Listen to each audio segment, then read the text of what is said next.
Teman-teman Motor Plus, kembali lagi bersama dengan gue Isal. Sebelumnya karena gue udah nggak di tempat kerumunan, jadi izinkan gue lepas masker dulu ya. Nah teman-teman, jadi beberapa hari yang lalu itu gue melakukan uji emisi motor. Ini motornya.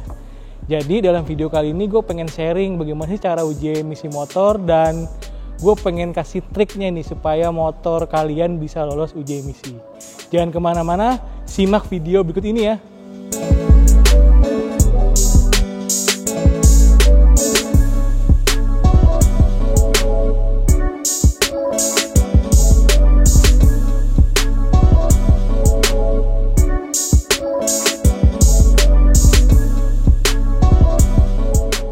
Jadi teman-teman, beberapa hari yang lalu ya, tepatnya sekitar seminggu yang lalu lah, kan rame tuh tentang peraturan uji emisi kendaraan termasuk motor yang masuk Jakarta dan tinggal di Jakarta wajib uji emisi, kalau enggak nanti ditilang. Ternyata kebijakan itu yang akan diberlakukan sekitar tanggal 13 November ya.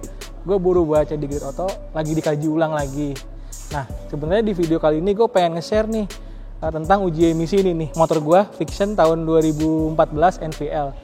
Jadi tuh setelah gue dapat berita itu, gue memutuskan untuk uji emisi. Nah, bengkel motor yang bisa uji emisi itu ternyata ada beberapa di Jakarta. Nanti di sini gue kasih deh nama dan alamatnya. Jadi gue memutuskan untuk uji emisi di Mekar Motor Bintaro. Mekar Motor Bintaro itu bengkel resmi Yamaha ya. Jadi gue langsung ke sana, dan ternyata di sana untuk sekali uji emisi dikenakan biaya 50.000. Nah, itu karena masih baru, Mekar Motor Bintaro ini nerima berbagai merek. Nah, gimana hasilnya teman-teman? Jadi gue udah ngelakukan 2 kali uji emisi. Jadi yang pertama itu gue pengen tahu nih, motor yang cuman ganti oli doang. Ini kebetulan ganti oli selama 6 bulan ini cuman ganti oli doang, nggak pernah servis bersihin TB atau ganti fuel udara. Dan ternyata hasilnya apa? Nggak lolos teman-teman. Jadi menurut hasil uji emisi motor ini yang pertama, HC itu nembus 2163 ppm dan CO gue sekitar 5,5%, di mana motor di atas tahun 2010 itu harus atau punya ambang batas ya maksimal CO 4,5% dan HC 2000 ppm. Dan pasti teman-teman juga banyak yang nanya ya, sebenarnya uji emisi itu kayak gimana sih? Ternyata simple banget. Jadi motor ini dibawa ke bengkel atau lokasi tes uji emisi, kemudian dinyalakan selama 10-15 menit.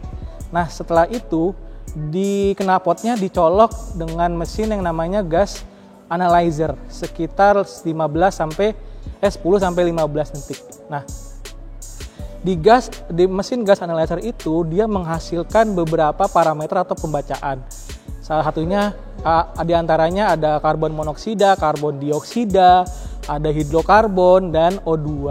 Tapi yang jadi patokan untuk uji emisi adalah CO dan HC. Kenapa teman-teman? Jadi ini gue pernah tanya ya, gue nanya ke pakar motor bakar ITB, Dr. Iman Kareksowardoyo. Beliau bilang kalau CO itu adalah emisi gas buang yang nggak berwarna dan nggak berbau tapi sangat berbahaya teman-teman. Kalau manusia menghirup CO sebanyak 0,3% selama 30 menit aja, resikonya bisa kematian teman-teman. Jadi kalau teman-teman pernah lihat orang meninggal di mobil dengan kondisi mesin nyala dan AC menyala, salah satu penyebabnya adalah mereka keracunan CO. Nah, bagaimana dengan HC?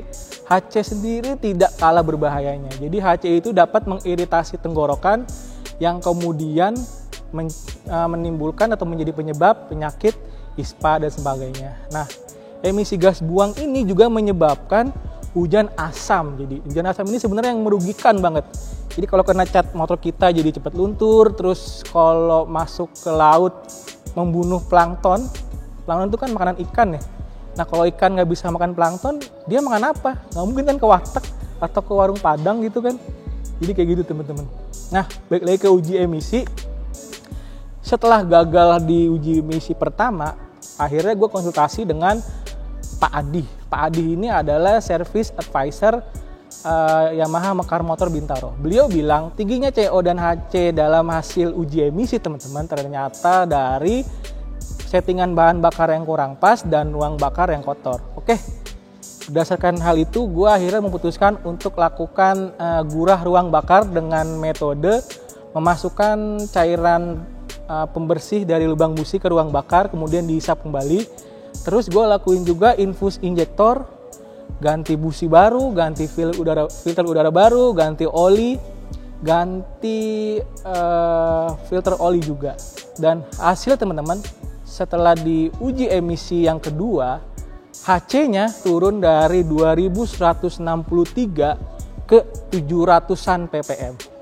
CO gua walaupun tipis ya, setelah di treatment jadi 4,1 yang sebelumnya 5,5%. Pertama banget atau yang paling utama banget sebelum uji emisi, motor kalian distandarin dulu lah.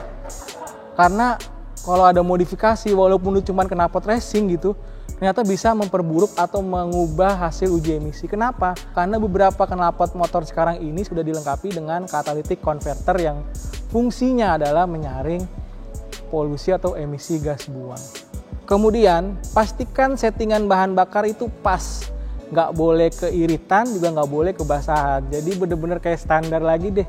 Oke, kemudian pastikan filter udara bersih, busi juga bersih, TB dan karburator bersih. Karena kita ambil contoh aja, kalau filter udara kotor itu membuat volume udara yang masuk ke ruang bakar jadi sedikit. Hal itu menyebabkan bahan bakar jadi terlalu banyak dan akhirnya bikin emisi gas buang juga jadi nggak begitu bagus.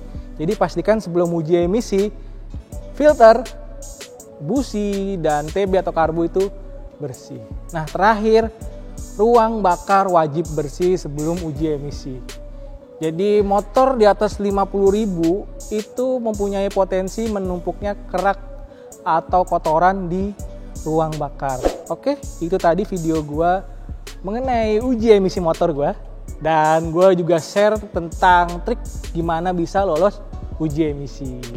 Teman-teman kalau punya pertanyaan dan punya pendapat apa, boleh tulis di kolom komentar. Jangan lupa like, subscribe, dan tekan tombol lonceng untuk berlangganan.